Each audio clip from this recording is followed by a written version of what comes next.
नमस्कार, मी बाळासाहेब शेटे पाटील. लोकपथ यूट्यूब चॅनलमध्ये आपल्या सर्वांचं स्वागत. सहकार, राजकारण, धर्म, अध्यात्म, मनोरंजन अशा विविध क्षेत्रांच्या मुलाखती, बातम्या आणि सारं काही आपल्यासाठी आम्ही घेऊन आलो आहोत.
बाईट तिकडे घेतलेली चालेल मला सांगा. निवांत पीआर ऑफिसमध्ये बाईट घेतली तिकडे घेऊन बाईट होते, तिथे बाईट घेऊन पीआर ऑफिस.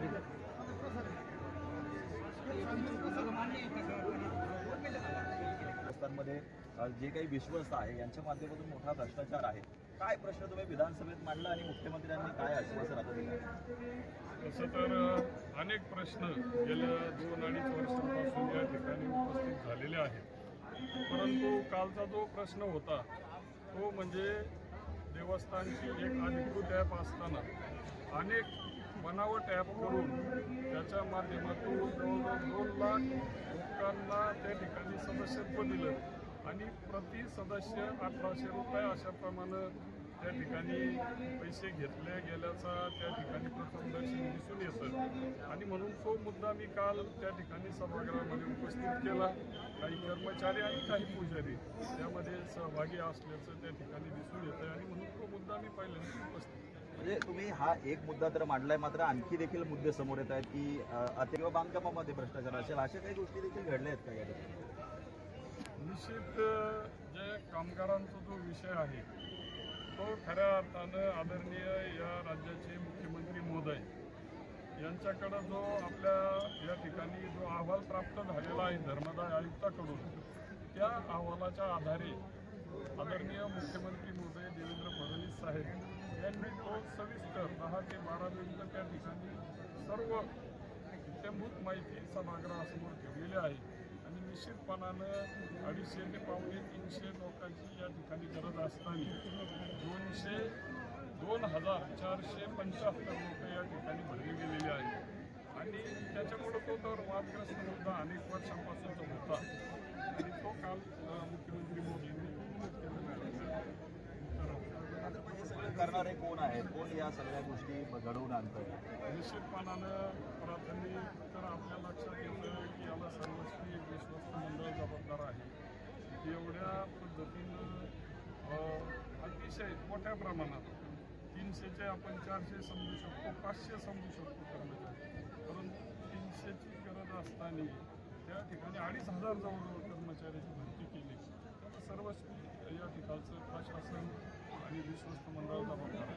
या ठिकाणचं प्रशासनाने विश्वास या ठिकाणी दरोडा भाविकांच्या पैशावर घालत आहेत आणि काल तालुक्याचे सन्माननीय आमदार विठ्ठलराव लंगे पाटील यांनी विधिमंडळ अधिवेशनात हा प्रश्न उपस्थित करून त्याला सन्माननीय मुख्यमंत्री देवेंद्रजी फडणवीस साहेबांनी अतिशय 10 ते 15 मिनिट त्याचं विश्लेषण करून या सर्व विश्वस्त मंडळावर कारवाई करण्याचं आश्वासन या ठिकाणी दिलेलं आहे आणि तमाम नेवासकर जनतेला खात्री आहे की सन्माननीय देवेंद्र फडणवीस साहेब निश्चितपणे या ठिकाणी न्याय देतील आणि विश्वस्त मंडळ असतील त्यांना पाठाशी घालणार नेते असतील या सर्व कारवाई होईल.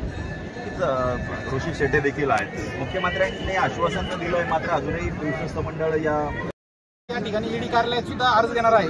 जे या ठिकाणी जे संलग्न लोक आहेत, विश्वस्त मंडळ असेल, कार्यकारी अधिकारी असतील, या सर्वांवर गुन्हे दाखल झाले पाहिजे, यांच्या प्रॉपर्टीची चौकशी झाली पाहिजे, ती प्रॉपर्टी सील झाली पाहिजे आणि त्याच्यातून रिकव्हरी करून एक तर सरकारकडे किंवा देवस्थानच्या तिजोरीमध्ये तो पैसा आला पाहिजे. आणि हे सर्वात महत्त्वाचं, या देवस्थानच्या घरामागचा जो आकार